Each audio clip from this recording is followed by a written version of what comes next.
Hi everybody, I hope that you're all doing really well. So today I am back to do a video that is new to me in two senses. Number one, it's a video that I've not done before. Number two, it is literally talking about books that are new to me, books that I discovered in the last month or so, which I hadn't heard of before and sounded really intriguing. And so I just had to add them to my wish list. This is partially inspired by Lana at Lana Ex Libris, who fairly frequently does these videos where she talks about books that joined her TBR in any given month. And I really like the idea of doing that, just giving you a sense of books that have been brought to my attention, books that are now on my radar. Just because I'm not hauling a book or reading a book doesn't necessarily mean that I'm not interested in it. I know that I do anticipated releases videos, which is talking usually about the next 3 months of the publishing industry and the books that I'm interested in from that. But for this type of video, this new to me series, it's going to be both backlist books, so books that have been published more than a year ago, but also recently published books, as well as potentially some soon to be published books that I didn't find out in time to do the relevant anticipated releases video. I believe I've got 12 books to talk to you about today, so without much further ado, let's get into these books, shall we? The first book that is new to me is Let's Do It, The Birth of Pop by Bob Stanley. At the beginning of last year, I read a book that was all about the history of music, which mainly focused on classical music, but there was a section about 20th century music, particularly pop. And this book really does a deep dive into the origins of pop music. I think primarily focusing on 1900 to 1950, with Bob Stanley explaining that many people think that the birth of pop was like Elvis or the Beatles, but actually there is a much longer history that goes right back to the turn of the century. This was put on my radar because it was in Waterstone's half price off hardback sale back around Christmas in the beginning of the year, and I had this in my basket so many times and I just did not bite the bullet and buy it, and I'm kind of regretting that. At some point I do want to get back to this book. The next new to me book is Who's Loving You? Love Stories by Women of Colour, edited by Sareeta Domingo. This is one I came across at Bookstop in Oxford. At the time of filming this, it is the 11th of February, so you can tell where my head is right now, very much in a Valentine's romance book mood, and this just looked really good, and I'm kind of kicking myself that I didn't pick this up straight away. Lost love, forbidden love, unrequited love, tenderness, desire, romance, passion.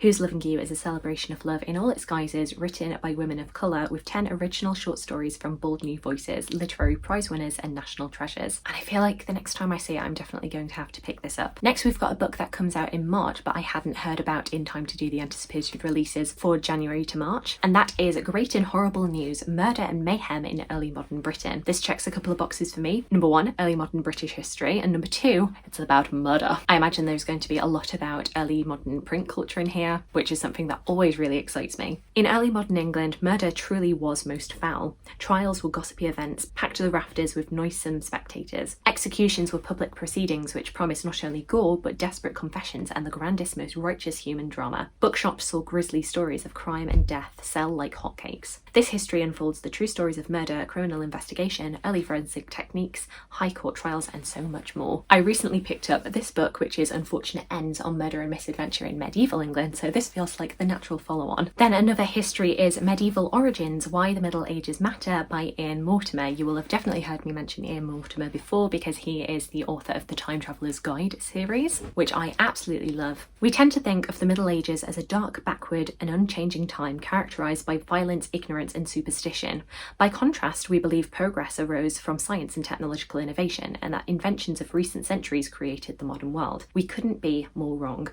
As Ian Mortimer shows in this fascinating book, people's horizons, their knowledge, experience and understanding of the world expanded dramatically. Life was utterly transformed between 1000 and 1600, making the transition from a warrior-led society to that of Shakespeare. This one I think is going to get a lot of buzz and attention in the historical world, and so I'm really looking forward to seeing what people think about this. Then next up is The Actor from Medieval to Modern by Peter Ackroyd. Editing Charlotte here, just questioning why it is that I've not been able to say the names of two book titles in a row. What's going on? What's going on? I think at this point I just have to confess that I clearly just can't read. It's been a lie the whole time. The English Actor charts the uniquely English approach to stagecraft. In 30 chapters, Peter Ackroyd describes with superb narrative skill the genesis of acting, deriving from church tradition of mystery plays, through the flourishing of the craft in the Renaissance to modern methods that followed the advent of film and television. The biographies of the most notable and celebrated actors are also explored right up until the present day. As somebody who does love the stage, both watching and performing, thinking this is definitely right up my street, and it just looks really good. Next up is The Once and Future Sex, Going Medieval on Women's Roles in Society by Eleanor Janega. I previously read the graphic novel that Eleanor Janega wrote for The Middle Ages, A Graphic History back in 2021, and I absolutely loved it. So I'm very well primed to read anything that this author writes again. What makes for the ideal woman? How should she look, love and be? In this high-spirited history, medievalist Eleanor Janega unfurls the era's ideas about women. So very much following the expectations for women's roles in society and their behaviours. I think this will also be a really fantastic book to read for her storyathon. So I will definitely have my eye on this when this comes out on the 3rd of March. It just seems absolutely perfect for it. Going back to my new fascination with books about music, we have Play It Again by Alan Rusbridger, which is basically a collection of diaries written by the author when he'd set himself the task of learning how to play Chopin's Ballad No. 1. This is basically a diary of that entire year. I feel as somebody who does play piano but not very well and who is very terrible at practicing the piano, this is probably a good kick in the bum to me. A reminder of how up and down practice can be, but practice is still very important. Next up, another history about death. This is going to be a very common theme in this video. We have Severed, A History of Heads Lost and Found by Francis Larson. Our history is littered with heads. Over the centuries, they have decorated our churches, festooned our city walls, and filled our museums. They have been props for artists and specimens for laboratory scientists, trophies for soldiers and items of barter. From shrunken heads to trophies of war, from memento mori to Damien Hirsts with dead head, from grave-robbing chronologists to enterprising scientists, Larson explores the bizarre, often gruesome and confounding history of the severed head. Its story is our story. I recently read a book called Rest in Pieces, which was the curious history of famous corpses, which is all about different famous people and how their bodies went on slight adventures after their deaths. They weren't necessarily allowed to rest in peace. And I thought it was really, really fascinating. And I feel like this is going to give me a very, very similar vibe. Just this very curious history of something quite macabre. Following on from one slightly dark history that is quite tongue-in-cheek in its style to another, we have Immortal Monarchs, 1000 Years of Royal Deaths by Suzie Edge. I heard about this one on, I believe it was the History Extra podcast, which is run by BBC History magazine, and basically going through all the different ways that different monarchs have died, from natural deaths by old age all the way up to public executions. Immortal Monarchs medieval historian Dr. Suzie Edge examines 1000 years of royal deaths to uncover the plots, accusations, rivalries and ever-present threat of poison that the kings and queens of old faced. From the bloody fascinating story behind Oliver Cromwell's demise and the subsequent treatment of his corpse, and whether the arrow William II caught in the chest was an accident or a murder, to Henry IV's remarkable skin condition and the red-hot poker up Edward II's rear end, Immortal Monarchs captivates, grosses out and informs.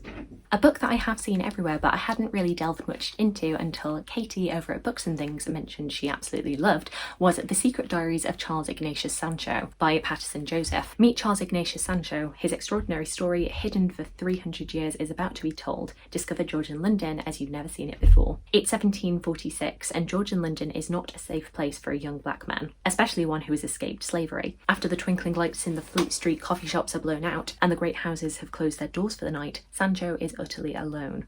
The man he hoped would help is dying. Sancho is desperate.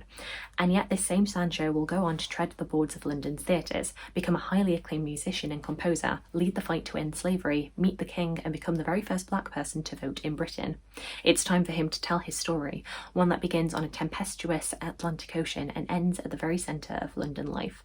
And through it all he must ask, born amongst death, how much can you achieve in this one short life? I've read the first couple of pages of this and I love the writing style. I also just love his personality and perspective. There's a lot of humour in the darkness, so I'd be very interested to see how that holds up. The penultimate new to me book in this video is Blood Sisters, The Women Behind the Wars of the Roses by Sarah Gristwood. Sarah Gristwood is a historian who I've always kind of flirted with the idea of reading, and in fact I do own one of her books, Game of Queens, which is all about women in the 16th century, or queens in the 16th century. I've also been really keen to pick up Tudors in Love, which was her most recent book. This is actually one of her backlist titles from 2013, and in this we are kind of looking at the women behind the men of the Wars of the Roses. Among these many women are Cecily Neville, Elizabeth Woodville, Margaret Beaufort. I imagine Elizabeth of York will also play a role towards the end of this. But this just sounds absolutely fascinating and I don't know why I've not heard of it before. Once again, another very good book for History-a-thon, I think. And then the final book that is new to me in this video is Spoiler Alert by Olivia Dade. This is one that I actually found out about through the Heaving Bosoms podcast, because they most recently did 2 episodes dedicated to this book. So I do basically know the entire plot of this, but that doesn't matter.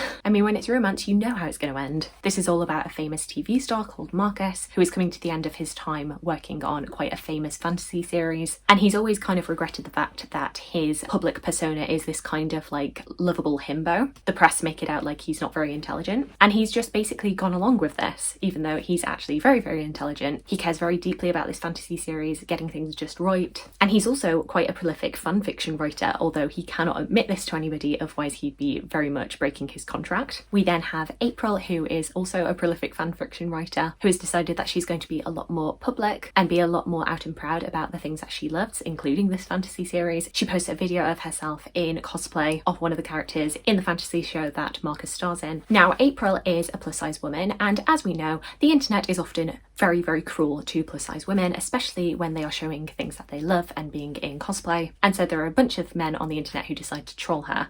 Marcus becomes aware of this after they tag him in their tweets, being very derogatory and being like, yeah, see, he would never date you. And Marcus basically is like, I'm not having that. And he tweets her very publicly asking her out. April is quite intrigued by this and kind of reluctant to say yes, but she does eventually say yes. And they go on a date, and it all kicks off from there. What both of these two don't know is that they are actually online best friends. They both have virtually met each other via their fanfiction, but neither of them know the other's identity. And it becomes very clear from the first few dates that they have this real chemistry, this real rapport, but they each do have secrets from each other. When they were talking about this on Heaving Bosoms, it just sounded so cute. I don't tend to read a whole lot of like celebrity and fan, or just generally celebrity and normal person books, but you know, Notting Hill is one of my favourite films of all time, so of course I would love this trope. And like I say, this just sounded very, very sweet. I would hope if I ever met a celebrity of my favourite TV show that he'd be as lovely as Marcus. And so yeah, I will keep my eye out for this book. So there we go, those are 12 new to me books that I discovered at the beginning of this year. Do let me know if you've read any of these books. Alternatively, let me know about anything that has recently come onto your radar.